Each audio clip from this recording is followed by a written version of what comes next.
Pelaku ini kan bisa saja keluarga. Ada yang mau menikah. Wih, ada yang mau nikah? Seorang ayah. Ayah. Anak tidak setuju. Anak nggak setuju? Berapa poin lu?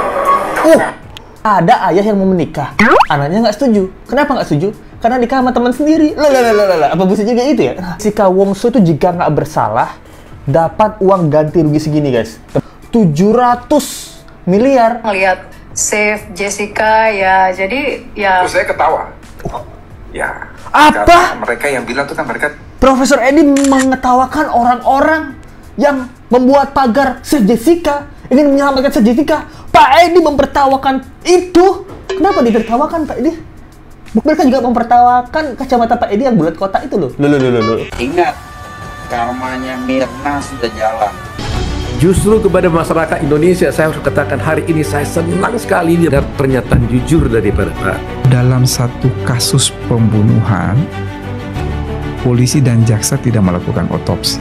Jessica kalau bebas, pengadilan harus ganti rugi duit sebesar segini, guys. Hai, apa kabar? Kembali lagi di Let's Go. Apa kabar kalian semua? Semoga kalian baik-baik aja. Apa kabarnya? Nah, kita masih kembali update dengan kasus Mirna Jessica yang sebentar lagi akan bebas. Loh. Dan juga Profesor Edi ya, tuh profesor yang sekarang ini dipertanyakan oleh netizen. Profesor ini jelas nggak sih kacamatanya kotak bulat? Tidak jelas. Seperti omongannya. Loh. Nah guys, jadi seperti kalian tahu ya, Let's Go ini membela siapa? Awalnya membela Mirna. Gara-gara Pak Edi salah ngomong coy. Nah, membuat Let's Go menjadi ragu. Nah oke. Ada beberapa kabar. Yang pertama adalah ternyata Jessica ini kalau memang dibebasin ya dan salah keputusan hakim, dia harus mendapatkan ganti rugi, guys, ganti rugi uang gitu. Nah, lalu ada omongan tentang CCTV yang dimiliki Pak Edi itu dibantah langsung sama Abimanyu, pakar telematika gitu. Jadi dia bilang, kalau lu berani keluarin kasus ini atau bukti ini, waduh malu lu. Nah, bukan Jessica itu tangannya. Nah coy, tangan siapa itu? Ada seseorang dia punya bukti terbaru, Pak Edi. Nah, lalu yang ketiga adalah Profesor Edi yang akhirnya ngaku, guys. Pemirsa netizen, saya salah. Saya banyak bohongnya. Loh. Otopsi no crime. Nah, oke, kita mau bahas pertama apa ya? Statement dari Dr. Grant gitu. Ini udah beberapa hari lalu ya. Jadi dia memberikan sebuah statement. Ini dokter nih, gitu. Memberikan statement nih. Ayo kita lihat statementnya. Dapat saudara pastikan, itu korban itu meninggal dunia adalah akibat cyanida. Akibat cyanida di kopi. Saya pastikan. Dapat dipastikan. Saya pastikan. Lo mulai nakal. Aduh. Kamu itu bukan dokter. Kamu itu dokter, ahli toksikologi. Dan yang menentukan penyebab kematian itu cuma dokter. Dari dulu tetap kamu mau ke negara mana aja, penyebab kematiannya itu adalah dokter, bukan profesi lain.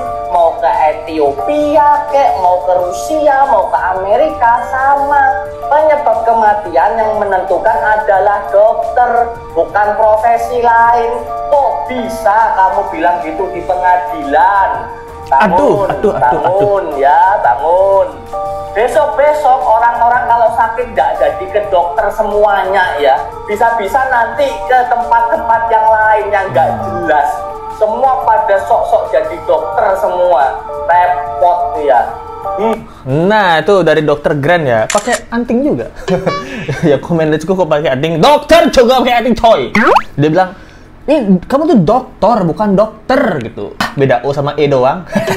Sama-sama dok ya. Nah, jadi jangan sok tahu, jangan sosok jadi dokter gitu. Nah, pertanyaannya satu, dokter. Kenapa Pak Hakim lebih percaya dokter dibanding dokter? Nah, itu jangan disalahin dokternya, Pak Dokter. Salahkannya hakim. Hakim kenapa lebih percaya dokter daripada dokter gitu, coy. Tapi dia mungkin selain dokter juga dokter ya. Dokter Indosiar.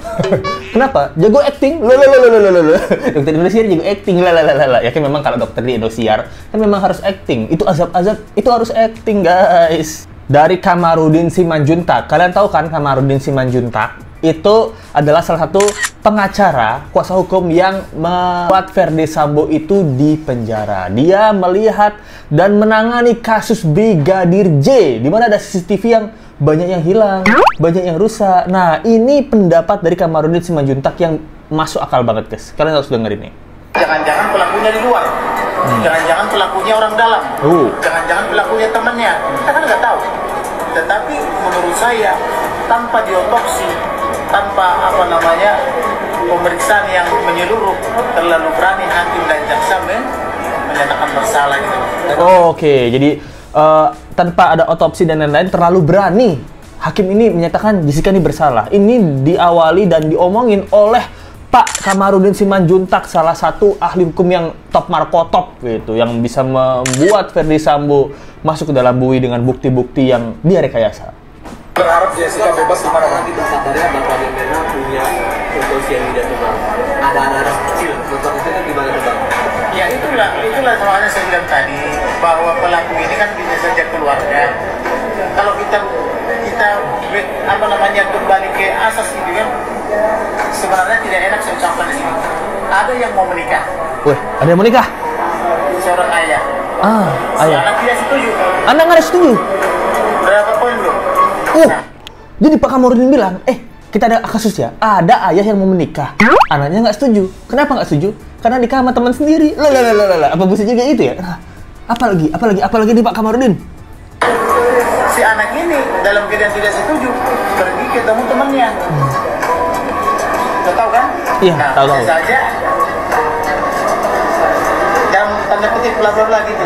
Terakhir Bang, netizen berharap kalau Jessica bisa bebas sekarang, gimana Bang tanggapannya? Jessica itu harusnya bebas. Janganlah orang dihukum karena pendapat.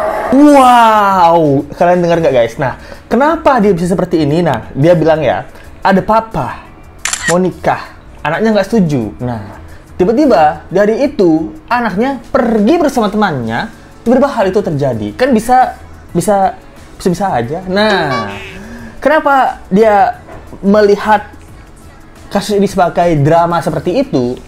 Karena ingat nggak kasusnya Pak Sambo, Pak Kamarudin Simanjuntak ini, yang mengungkap bahwa ada kecemburuan, ada cinta terlarang, ada maksud dari Ibu PC, kalau kalian ingat Ibu PC, istrinya Pak FS, yang ternyata dia mengungkap bahwa ada motif Ibu PC inilah berbohong dan menggoda Joshua, digoda-goda.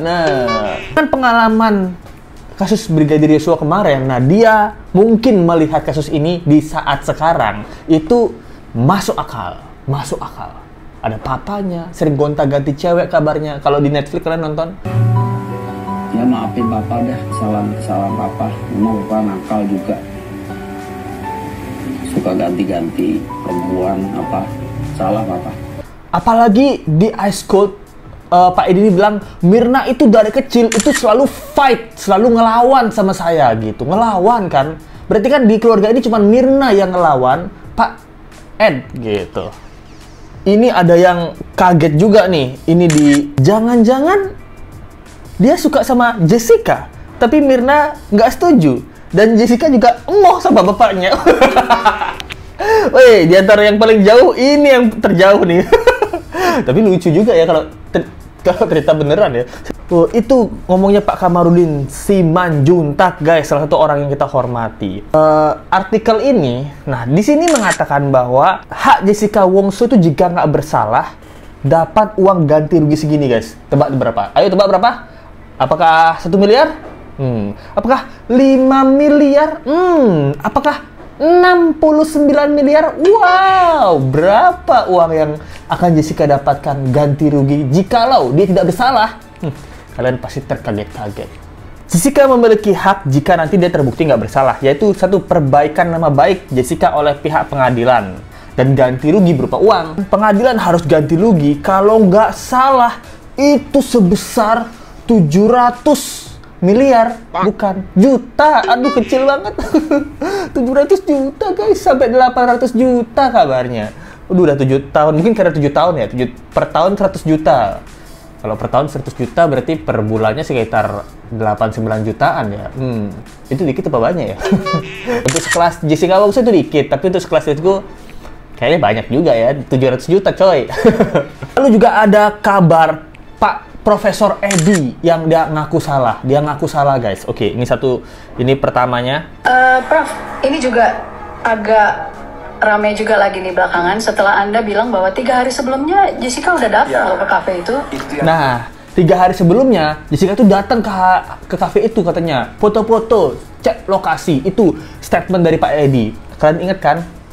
Kemudian kemarin saya saya sempat konfirmasi juga dengan teman-teman di Polda. Karena seingat saya waktu itu kan diperlihatkan. Dan kemudian saya konfirmasi juga ke Pak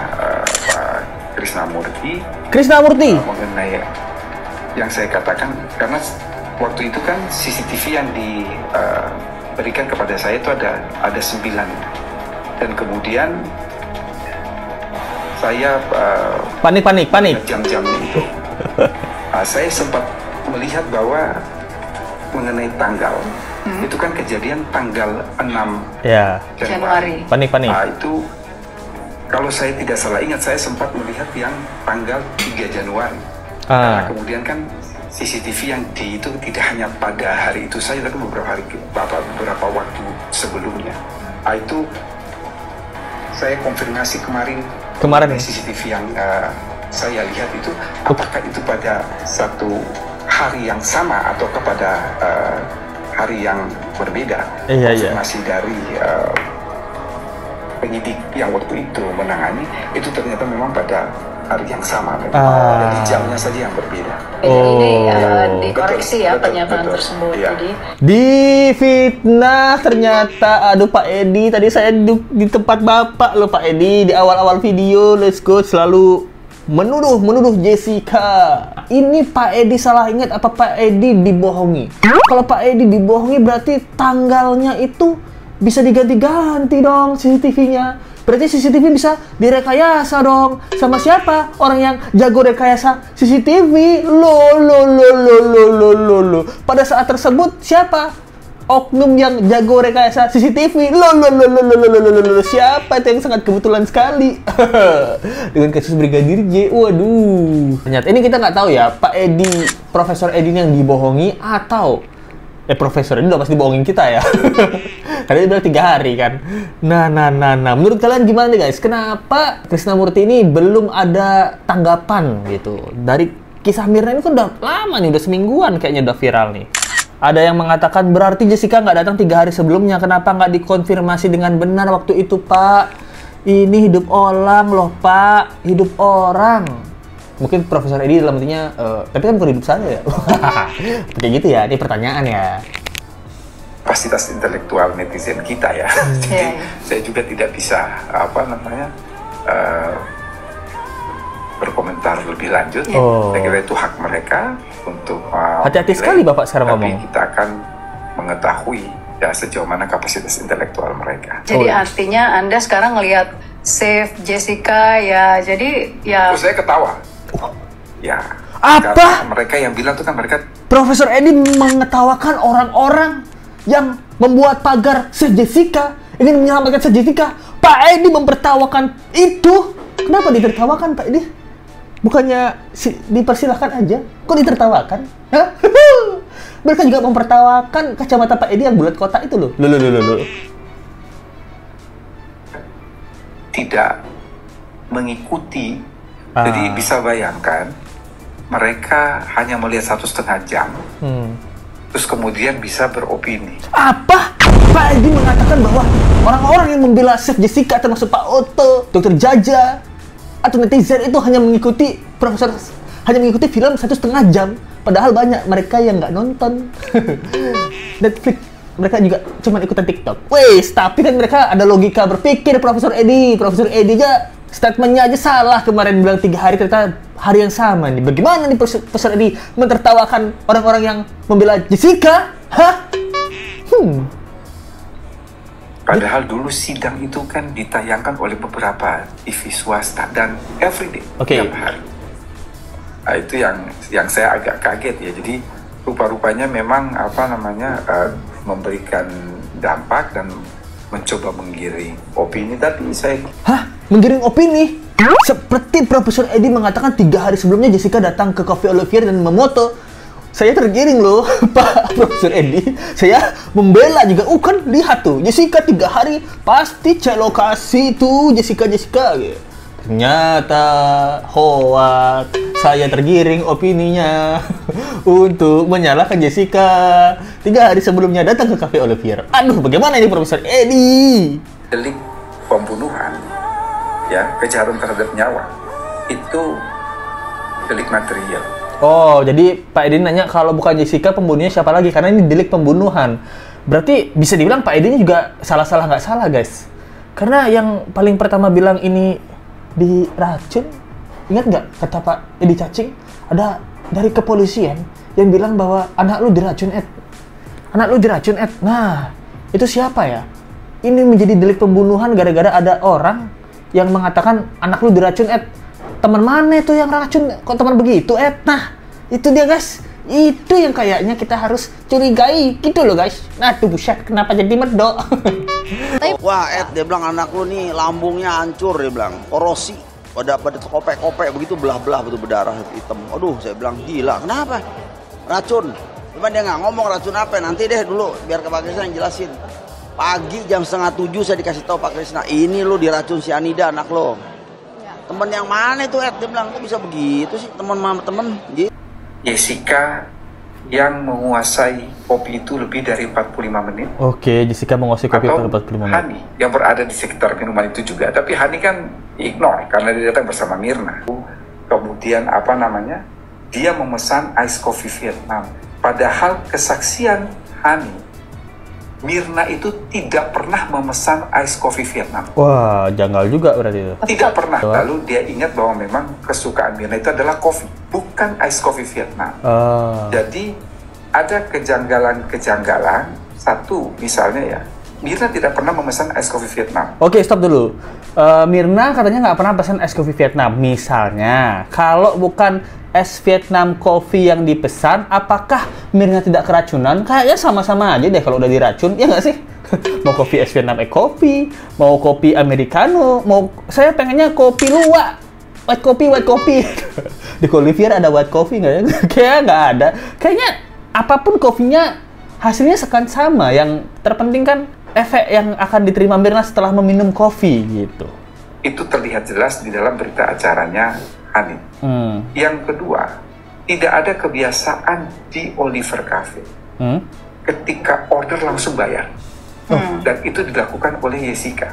Begitu dia order, dia langsung bayar. Kemudian yang ketiga, kesaksian Marlon mengatakan ketika dia mengantar koktail kepada Jessica, dia sudah melihat sedotan itu ada di dalam ice coffee. Padahal berdasarkan standar operasional prosedur penyajian ice coffee Vietnam itu biasanya memang sedotan itu masih terbungkus dengan kertas dan ditaruh di atas tisu. Nah, ya kalau dijabarin seperti itu masuk akal sih. Kenapa sedotannya duluan ada di gelas, lalu kenapa bayar juga? Biasanya kalau kita ketemu teman kan kita nggak bayar dulu, karena takutnya teman kita datang dia pesan makanan kek atau pesan apa kek gitu. Nah, tapi ini bener nggak nih Profesor Edi nih? Ntar bohong nih kayak yang 3 hari sebelumnya nih ternyata. Ternyata belum bayar, ternyata Jessica bukan yang memasukkan gitu. Ntar kalau Profesor Edi bilang, lihat aja CCTV ada buktinya, wah kita tahu sang penguasa CCTV juga udah dibui sekarang sang penguasa CCTV. Semua bisa direkayasa. Jadi bagaimana nih Profesor Edi? Kita harus percaya siapa ini? Justru kepada masyarakat Indonesia saya harus katakan hari ini saya senang sekali dan bahagia sekali setelah mendengar keterangan daripada Prof. Edi. Di diskursus. Di open minded. Ketika Anda wawancara dia, luar biasa ini. Misi saya harus tahu nih. Baru hari ini saya mendengar pernyataan jujur daripada pernyataan jujurnya hanya bagian ya. Dia mengatakan, coba diputar dulu ya, biar supaya saya jangan salah nanti dari fitnah pula nanti. Coba. Terlalu gegabah, bahkan bahasa kasarnya ini terlalu bodoh. Terlalu bodoh? Kalau dalam satu kasus pembunuhan, ya, kenapa? Polisi dan jaksa tidak melakukan otopsi. No otopsi, no crime. Tidak ada otopsi, tidak. No otopsi, no crime. Jadi tidak ada kejahatan. Tidak ada otopsi, tidak ada kejahatan. Yang melakukan itu Mirna kan tidak diotopsi, cuma diambil sampel lambungnya. Wow. Bagaimana Profesor Edi? 2 kali let's go dibohongin. Bagaimana ini, coy? Jadi mereka melakukan itu. Ya. Yang melakukan itu dibikin oleh dokter Musyafa. Oh, dokter Musyafa. Selamat itu sebagai apa? Termasuk Selamat Purnomo. Let's go tahu dokter Musyafa. Ada 3 dokter yang melakukan otopsi. Kemudian pimpinannya adalah dokter Musyafa. Meanwhile. Waktu itu saya tanya kepada ahli selamat, apakah Anda melakukan otopsi? Kami tidak melakukan otopsi. Wah, tidak melakukan otopsi. Bagaimana ini? Kemudian saya tanya, kenapa Anda tidak melakukan otopsi? Permintaan dari kepolisian pada minta adalah seperti itu. Permintaan kepolisian seperti itu. Tidak crime, berarti perkara ini harus teliti. Tinggal Prof. Edi mengatakan ini otopsi. Nah, karena itu. dilakukan itu masalahnya, karena dilakukan oleh dokter Musyafa. Ya kan? Saya mau buktikan di dalam persidangan tidak pernah ada muncul nama ini. Siapa itu dokter Musyafa? Oke, let's go tahu. Kalian ingat tayangan video ini? Pada saat itu Pak Krisnamurti dia datang tanya, nggak banyak omong. Kalau lu nggak mau otopsi, nanti lu nggak tahu yang bunuh siapa lo. Otopsi itu dilakukan sesuai dengan aturan. Menurut Pak Musyafa, kita akan ambil dulu sampel yang dia dalam dulu. Kalau udah ketemu sesuatu, baru selesai. Nah, dari tayangan tersebut ada Pak Edi Cacing mengatakan, Pak Krisnamurti. Nah, ini menurut Pak Edi Cacing ya, datang ke tempat Pak Edi Cacing ketika Mirna ingin dikuburkan, lalu mengatakan bahwa anak lu harus diotopsi. Kalau lu nggak diotopsi anak lu, kita nggak tahu siapa yang ngebunuh. Nah, yang mengotopsi tersebut adalah dokter Musyafa. Let's go, ingat banget karena nonton Netflixnya. Di sini siapa di dokter Selamat dan dokter Musyafa? Musyafa apa Mustafa ya? Musyafa. Di persidangan, Otto mengatakan dokter Selamat tidak mengotopsi. Nah, Anda melakukan otopsi? Kami tidak melakukan otopsi. Kemudian saya tanya, kenapa Anda tidak melakukan otopsi? Permintaan dari kepolisian pada minta adalah seperti itu. kenapa tidak mengotopsi? Karena anjuran dari kepolisian. Sedangkan kepolisian pada saat itu belibet kan, mengatakan kepada Edi Cacing, Pak Edi Cacing, anak lu harus diotopsi. Dokter Musyafa yang melakukan otopsi. Apakah ada kepolisian yang bermain? Nah, ini kaget gak guys? Wah, mind blowing banget. Ada apa dengan kepolisian ini? Yang tiba-tiba satunya menjadi jenderal, satunya naik pangkat setelah kasus ini selesai. Nah, sepertinya memang akan berlanjut kasus ini menjadi lebih seru. Pak Otto sudah banyak mendapatkan rekor muri ya. Kabarnya di salah satu artikel ini mendapatkan rekor muri untuk permintaan bantuan hukum terbanyak gitu. Waduh. Itu aja bisa langsung sampaikan menurut kalian gimana tanggal kali ini. Thank you banget yang udah nonton. Kita bakal update terus ya. Jangan bosan-bosan melihat wajah Litsko yang tampan rupawan ini. Pede mampus. Kita ketemu lagi di video berikutnya. Sampai jumpa lagi ya. Bye.